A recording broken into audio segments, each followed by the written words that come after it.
What up, my beautiful African family? This is your man Theo E.J. Wilson, aka Brother Tej, here with African Diaspora News. And when it comes to reparations in Maryland, Governor Moore said no, but the Maryland Democrats said it's a go. They have overridden his veto of the reparations commissions, and they are moving forward. Check out what the Griot has to report. It says right here, Maryland will create a commission to study potential reparations for slavery after lawmakers voted Tuesday to override a veto by Governor Wes Moore, currently the nation's only black governor, that disappointed many fellow Democrats. So a lot of Democrats was like, man, this is just heartbreaking. Now, it says here that Governor Moore was like, man, this is hard for me to veto. This isn't something that I really want to do. It's something that I have to do. So a lot of brothers and sisters naturally call cap on that. It's like, man, look, you the boss here. If you want to move forward with it, just move forward with it.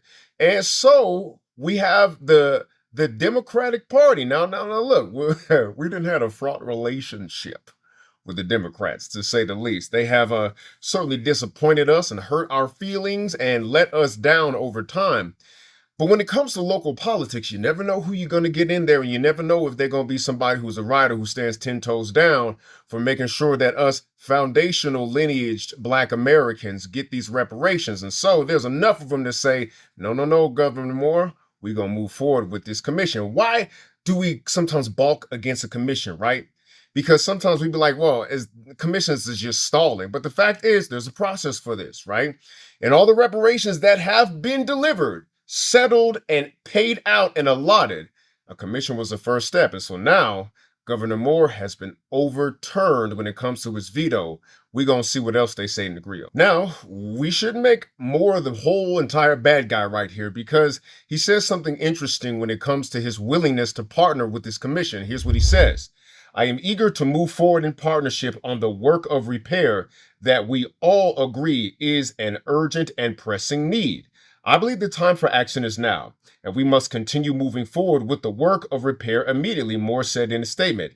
That mission is especially vital given the immediate and ongoing effects of this federal administration on our constituents, including communities that have been historically left behind. Now, I don't know if this is political doublespeak. Some people say that it is, but honestly, what this might have been is kind of a chess game on Moore's behalf. Now, check it out. What if the initial strategy was say, I'm going to veto it, y'all overturn it, and then we work together?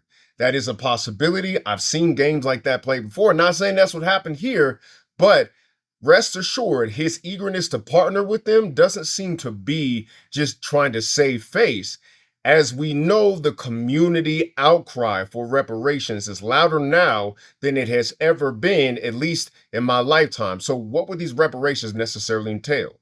Well, it says here in the griot, potential reparations outlined in the bill include official statements of apology, monetary compensation, so that's that check, property tax rebates, social service assistance, as well as licensing and permit fee waivers and reimbursement. Reparations also could include assistance with making a down payment on a home, business incentives, childcare debt forgiveness, and tuition payment waivers for higher education. So what we're talking about here is a reparations portfolio, a check and then some. So listen, Maryland is unique because it has the highest Black population of any state outside of the Deep South. So that's about 30%. Which means that numbers matter, and participating in the democratic process matters, right?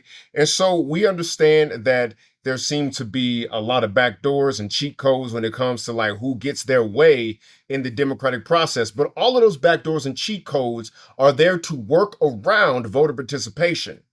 Voter participation is what got this far in the first place. And I'm going to say something a lot of y'all ain't going to like, because I know I'm going to read this in the comment section. Y'all be like, But listen, hear me out before y'all get mad at me, right?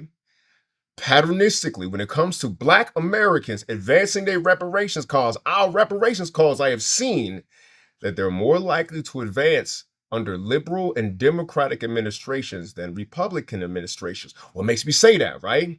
The reparations cases that have been called that in America for Black Americans, there's two I'm thinking of on the top of my head, have been done under Democrats, then repealed under Republicans. We'll talk about that later. But the first one is the USDA farmer payout in 1997.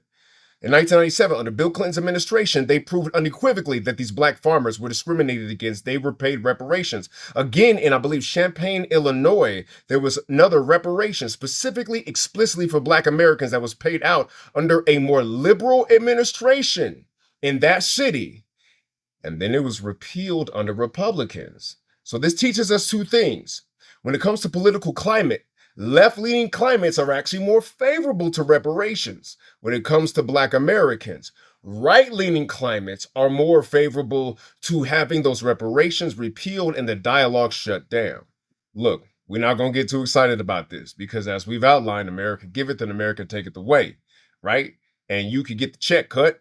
The economy could crash. You could have a target painted on your back from race soldiers because they broke, and now they know that you got reparations. So just because of the color of skin, they could attack you. There's a lot of things that could happen when it comes to America giving and taketh away. We've seen this patternistically before, but the fact is that don't mean that we stop fighting for any kind of advancement. Y'all know me. I'm 10 toes down for reparations. My speaking about reparations will put me on the national map.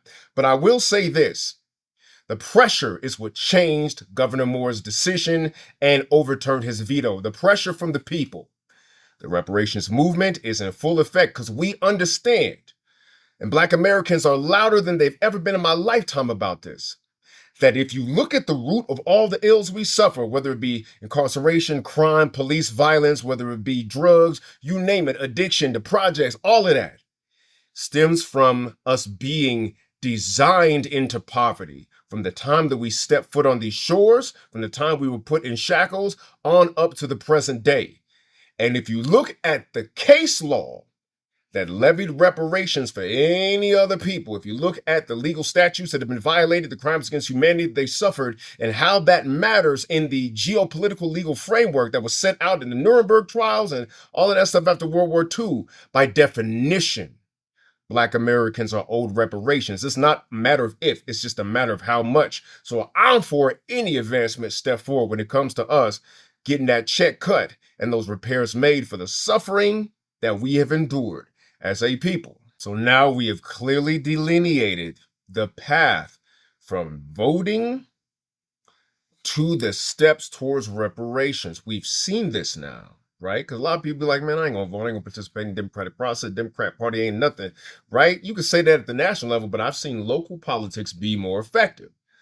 The right to vote that our ancestors fought for is one tool. Malcolm said it's the ballot or the bullet. I say in different circumstances, depending on the intensity of the oppression, either can be effective. Both might be necessary. Right? When it comes to what we are fighting for as a people and the generational wealth that we have been deprived of, I'm rooting for everybody black. All right. And if Wes Moore get on code because his veto was overturned, so be it, right? I've seen Wes Moore be on code in other aspects. This is the one aspect that actually stopped black folks in America from like lionizing him because he been on code, but everything else but this. And now the Democrat, look at this. The Democrats forced him back on code with reparations. So we're going to see how this plays out. Stay tuned to this channel to hear more about it. As you know, you are tuned into the African Diaspora News Network, and we don't exist without you. So go ahead and download that app because they download down our algorithm. You can probably see it in our view count. So download the app so we always have access to you. That's nothing but $9.99 a month. And if you like what I'm saying and how I say it, go ahead and join my channel here on YouTube. That is Theo Cyrus Rising. I'm Brother Theo E.J. Wilson, aka Brother Tej. I'll see you next time where I saw you this time. Peace, peace.